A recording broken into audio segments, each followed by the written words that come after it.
Hey guys, Mark McKillier with Live Anabolic. Today I want to give you 4 really good exercises that you can do at home with nothing more than dumbbells, specifically for your back. All right, so first off, before we get into the exercises, I just want to kind of touch on some important things that I think a lot of people just kind of gloss over when it comes to their back. And the first thing is, most of us just neglect our back. We don't spend enough time working on our back simply because you don't see it, all right? Because you're always got the mirror there if you're at the gym or if you're at home and in the bathroom, you got the mirror over the sink. And it's one of those muscle groups that's kind of, out of sight, out of mind, right? Well, the back is super important for several reasons, all right? So I'm gonna just kind of touch on several of those, and then I'll tell you why it's important from an aesthetic reason, all right? Why it makes you look really good to have a big, strong, muscular back. So first of all, the back has got 17 different distinct muscle groups. So there's tons of little muscles going on in your back, and a lot of them are layered on top of other ones, all right? So sometimes they're 2-3 muscles deep, all right? Secondly, your back is really important because, hell, as we get old, guys, so many of you guys hurt your back, all right? You're not hurting your back just because you lifted something incorrectly, all right? You might be hurting your back simply because it's not strong, okay? Because you just neglected it. A lot of us work in front of computers, or we sit in front of the TV too long and we end up being hunched over, okay? So that just kind of leads to a weak back and poor posture. And then everybody likes to go hit the chest really hard and hit the shoulders and arms really hard and hit all these front muscle groups, and they just kind of blow off their back. Well, guys, these 4 exercises are going to help solve that problem, but also I want you all to realize how important the back is from a visual perspective, okay? So when you have a big back, it makes your waist look smaller, okay? So even if I'm carrying around an extra 5, 6, 7 pounds of belly fat, all right, which I do from time to time, but because I have a wide back and wide shoulders, it makes it look like I have a real small waist, all right? So that's really key, guys. Part of, getting in shape is not just the health benefit. I mean, a lot of us do this also because we want to look better. We don't want to be embarrassed when we take our shirts off, okay? And building a big wide back goes a long way, okay, towards that goal. And then finally, I'm online, I'm reading surveys all the time, I'm doing research, all kinds of random stuff, and I ran across a survey just recently, matter of fact, this week, and it was talking about the muscle group that women think is the sexiest. Believe it or not, tons of women say the back is the sexiest muscle group, all right? A lot of you guys probably didn't know that, but I know it, and that's what I'm telling you. So let's move on to these different exercises. And before I do, I just want to kind of point out the different areas of the back. I'm just going to use this picture here. I was doing a workout with my Marine buddy, okay? And this was just a screenshot that I have. And so, these muscles up here at the top, okay, these are your traps, all right? Then we have our rhomboids, which are kind of the upper middle level, okay? And you end up going out here and you have the lower outside part of your back are your traps or your trapezius muscles. But remember I said there's a lot of layering going on? So over here, underneath your traps, you have your teres minor, your teres major, you have your infraspinatus, supraspinatus, all right? So you got all these different muscles working together, all right? And we're gonna do exercises that will enlist numerous muscle groups at the same time, but also because we're gonna do several different exercises, we're gonna emphasize different sets of muscles, okay? So it's really important that you guys don't just focus on 1 or 2 back exercises. You really gotta do lots of different exercises because there's so many different muscles involved that it's impossible to get them all with just 1 or 2 exercises. All right, guys, the first exercise we're going to talk about today is a 1-arm dumbbell row. So anytime we're pulling our elbow back behind us, we're engaging lots of different back muscles. And because we're engaging a lot of muscles at the same time, it makes that movement really strong, which means you can lift a lot of weight, all right? So because we're lifting a lot of weight on this movement, I want to support my upper body so that my lower back doesn't have to also lift all this weight. I want to focus on the upper part of my back, all right? So I've loaded up my dumbbell with as much weight as it will handle, okay? This is as high as this adjustable dumbbell will go. And then I like to support myself, my upper body, all right, with my off arm, and you can either do it on your knee if you want to, or a table, or a chair, or a couch. It really doesn't matter, okay? But we're only gonna be doing one arm at a time. Before I pick up the dumbbell, I just wanna explain the form. So what I want you guys to concentrate is not on lifting the dumbbell. I say this in tons of my videos. I want you to focus on bringing your elbow back behind you and back towards your hip. So you're not bringing it out, okay, like this. You're gonna be rowing backwards and getting that elbow up nice and high. And then I want you to control the weight, guys.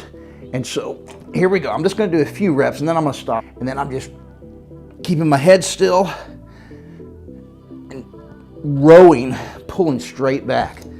All right, so guys, this is an exercise I see people doing wrong all the time, okay, at the gym, because they're ego lifting. So instead of controlling the weight nice and slowly up and down throughout the full range of motion, this is what they do. They'll get down here, they'll get too heavy of a weight, okay, and they'll just swing it up like this. So instead of focusing just on my upper back on the right side, I'm twisting, I'm using my torso, I'm actually using my hips and my legs to yank the weight up, and I'm just using momentum, and then I'm letting it fall back down, okay?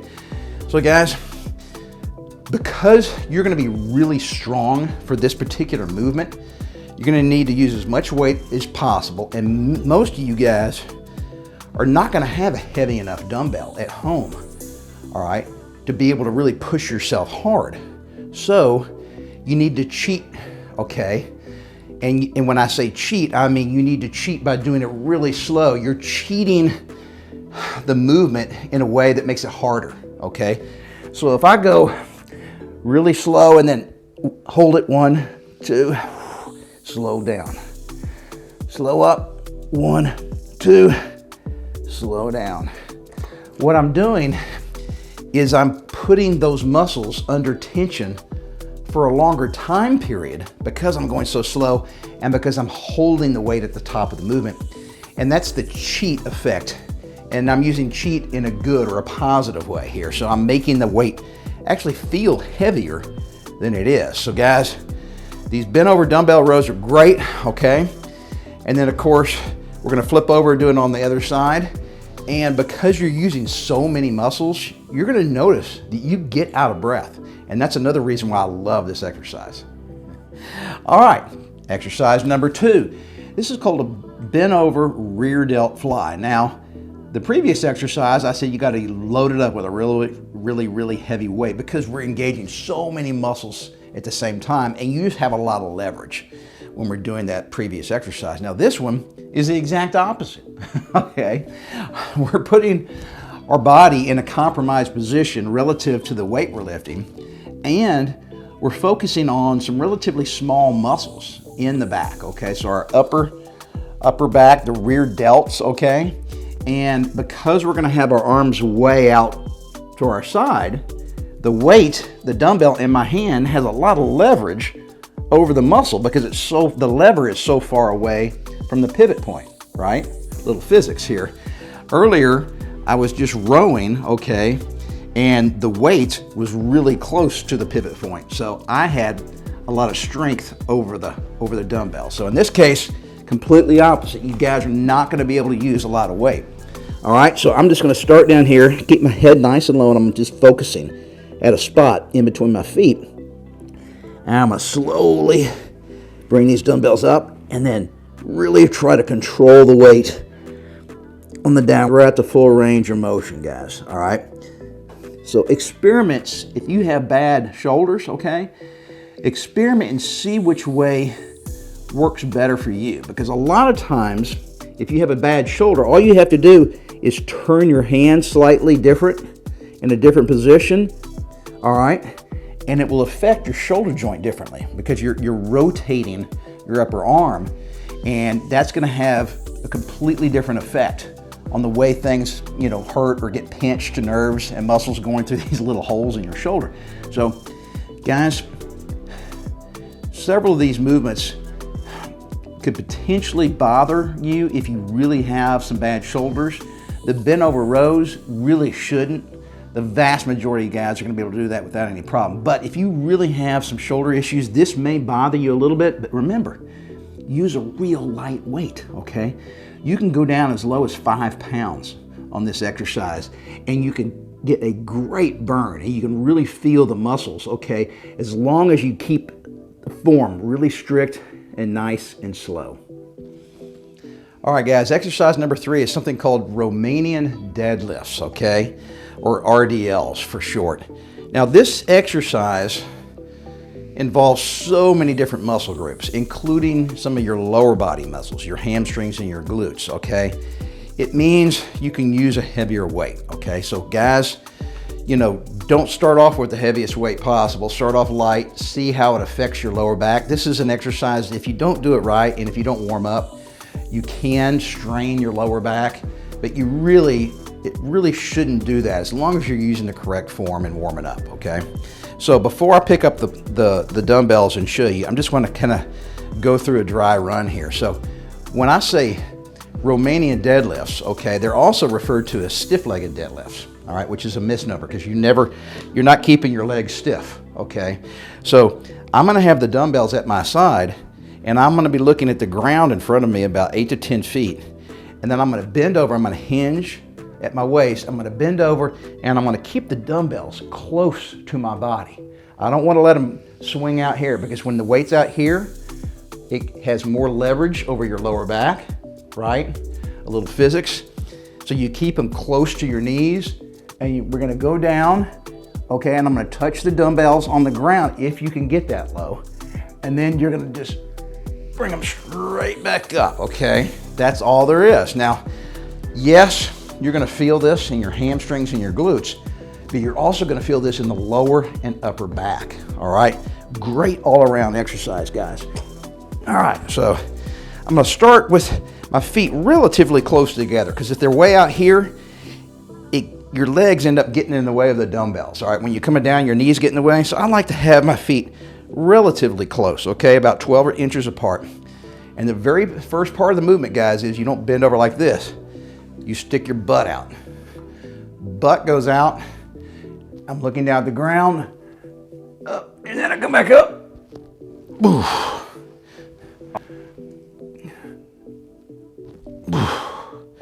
Now, if you're looser, you can go down, then you touch the ground. But that's okay. If you can't go that deep, that's fine. Just modify these exercises for your body, okay? Listen to your body. So you can go nice and slow, stop it here, straight back up. See how close the dumbbells are staying to my legs, okay? I'm not letting them get out here. Okay, so they're almost sliding down my thighs and almost clipping my knees as I bring them back up, guys. So when you're doing a lot of weight, you're doing it slow with good form and trying to talk at the same time, you'll get out of breath. So don't talk. Just do some really good form here. And guys, kind of like me, I bet a lot of you are going to be too strong for the amount of dumbbell weight that you have at home, okay? Some of you guys are going to be able to do 70, 80 pound dumbbells, okay? But you won't have that at home, which means just like in the first exercise, you need to cheat the weight, make it feel heavier for your body by just doing really good slow tempo and then pausing and and holding that weight, and that will add time under tension, which of course makes everything more difficult which is what we're trying to do. All right, guys, the last exercise, number 4, is something called shrugs. And what we're gonna be doing is we're gonna be targeting these 2 muscles that come up here at the top of your back and then tie in right at the base of your neck or at the base of your skull. And these are these muscles, you know, that you see here. And the thing is, not only are they pretty strong muscles, but because of this exercise, once again, our body is going to have a lot of strength relative to the weight we're using, because the weight is not way out a long way from the pivot point. The weight's going to be right under, okay, the pivot point. So you'll be able to use a lot of weight on this exercise. So load those dumbbells up, get whatever you can, you know, probably the heaviest that you have at home. And the main thing is, because you're using a heavy weight, when you pick them up, don't bend over like this. You know, you want to kind of bend your knees. Get them up into position. So these are just called shoulder shrugs, okay? It's a real straightforward exercise, guys. And the main thing is you just want to come straight up and hold it and down. And really let your shoulders sag down at the bottom. Get a full stretch. And then up, down, up, 1, 2, down. Up, 1, 2, down. Up, 1, 2, down. I want to turn around so you can see it from the back real quick. So I'm just staring straight ahead and I'm shrugging. I'm not rolling your shoulders. You don't want to roll your shoulders like this. So you're just going straight up and you're really squeezing, okay, at the top and then down. And then squeeze it at the top and hold it for a couple counts and then down. So guys, 4 really good exercises, nothing but dumbbells, all of them targeting our back, which is the most under-recognized muscle group in our body, okay? It's something that so many people neglect. And I've been fortunate in that I realized this a long, long time ago, and I actually enjoy working out my back. So guys, this is just 4 different exercises. This isn't really a workout per se or a workout program, right? I love giving you all some little tips and tricks and hints there, here and there. But the main thing is you really need to get on a consistent workout program that takes you through day after day, week after week, month after month, okay? And hits all these different muscle groups in your entire body. And I think we have far and away the best workout programs for men over 40, 50, 60, even 70. So you really ought to click below this video. It'll take you to our website and just check out the programs, because we got a really neat website. And Gary and I both have got multiple workout programs that you can choose from. And I encourage all you guys to get on a professionally developed workout program, because it's not just about hitting one muscle group with a few different exercises. It's about the entire body and how everything works together. And then finally, guys, remember, this isn't gonna happen overnight. So you have to stick with it and never give up on yourself.